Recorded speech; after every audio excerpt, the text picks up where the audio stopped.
why Prince Harry's friends say he needs to distance himself from Meghan Markle.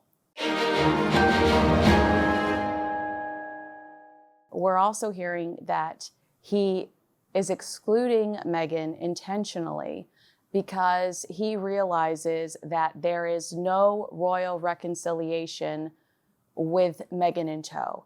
So friends have suggested, and apparently he's taking their advice, that in reuniting with the British royal family, he tried to do this solo. I mean, it sounds to me like the family is so turned off by Meghan Markle and their behavior as a team that they might only be willing to speak to him. This reminds me of the Sandringham Summit, where after Harry and Meghan, without consulting the British royal family, announced that they were stepping down as working members, they launched a website, which they had been building quietly without the royal family's knowledge in Canada over the Christmas holiday. On that website, they laid out their expectations for what was to come. As they stepped back, they wanted a half in, half out. They were going to work with grassroots, small up-and-coming media. Then Meghan goes and talks to like Variety magazine. But they had set the ground rules, and without consulting the British royal family, they launched this website, which really upset Queen Elizabeth and Prince Charles at the time.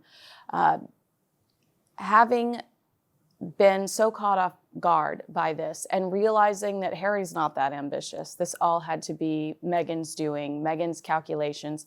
She already had a website, allegedly a very popular website called The Tig. So Meghan would be behind the build of a new website, the Sussex Royal brand. The royal family wanted to exclude Meghan from the Sandringham Summit. Also, you have to keep in mind, she was a relatively new member of the British royal family. They all had relationships with each other. It's DNA, it's blood, it's protocol that Meghan clearly didn't understand or care to invest in. She told Oprah Winfrey herself that she didn't Google the royal family. So I think not only did they not trust Meghan, they specifically did not want her on a Zoom call or on a conference call because they were fearful that she would record that behind their backs without their knowledge. So they said, no, Prince Harry has to physically be here.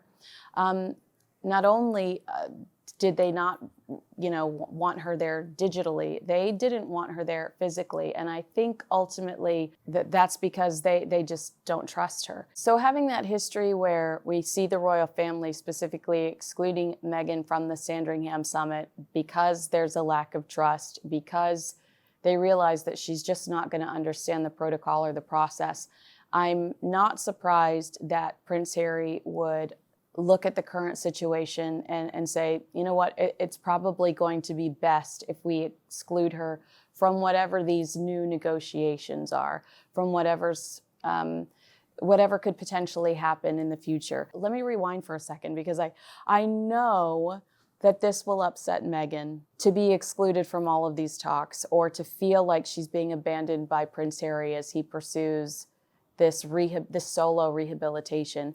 Because she specifically says in the Netflix series that she was angry that she was excluded from the Sandringham Summit. She was mad that people were making decisions about her life and her future without her. I mean, I think that this scenario is a little different because this is about allegedly Prince Harry wanting to reconcile with his father because he's ill. So it's less about Meghan Markle's future and about Meghan Markle's life. But she was so resentful about being excluded from the Sandringham Summit that I don't think this will sit well with her. Friends say that Harry's only way back into the family, at least at the beginning, is without Meghan. And we're seeing that within these negotiations or these quiet discussions. But there are also reports that Prince Harry doesn't plan on bringing Meghan to the 2027 Invictus Games. That is going to be, until somebody makes a statement about that, that's going to be a huge debate. Will they, won't they? We saw it around the coronation. Will Meghan attend the coronation? Won't she? I was one of the ones that said I truly thought she would.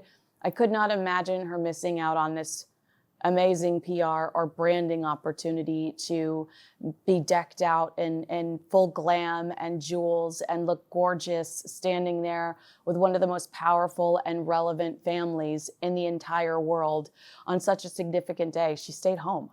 It blows my mind that she stayed home. We saw Prince Harry show up. He was placed amazingly behind the Princess Royal's feather cap, so we could barely see him. He could barely see anything. He's like looking over, trying to see his dad and brother throughout the ceremony. I think that this idea of Harry trying to pursue things without Meghan is likely the best scenario.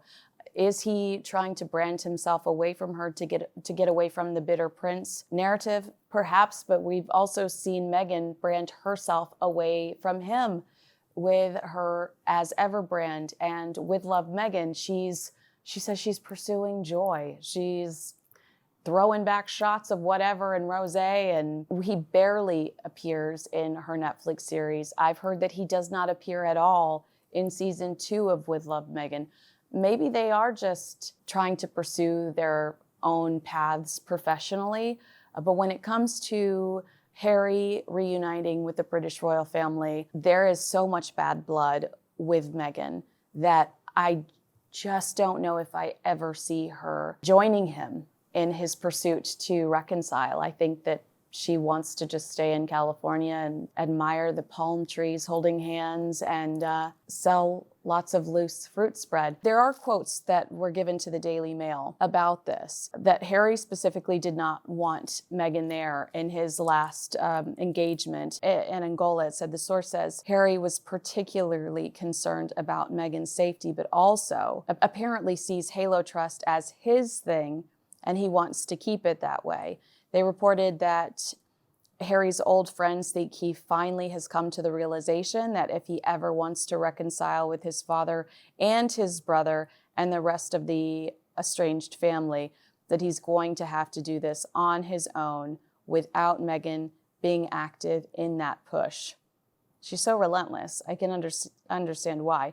And to that end, it sounds like Harry is keen on stepping out solo with more charity projects, including his super popular Invictus Games. I think they call this the 7-year itch, guys. We'll have to wait and see what happens. Agree with us, disagree with us, let us know in the comments below. Make sure you like, subscribe, and share this video with a friend. Thanks so much for watching. I'm Kinsey Schofield.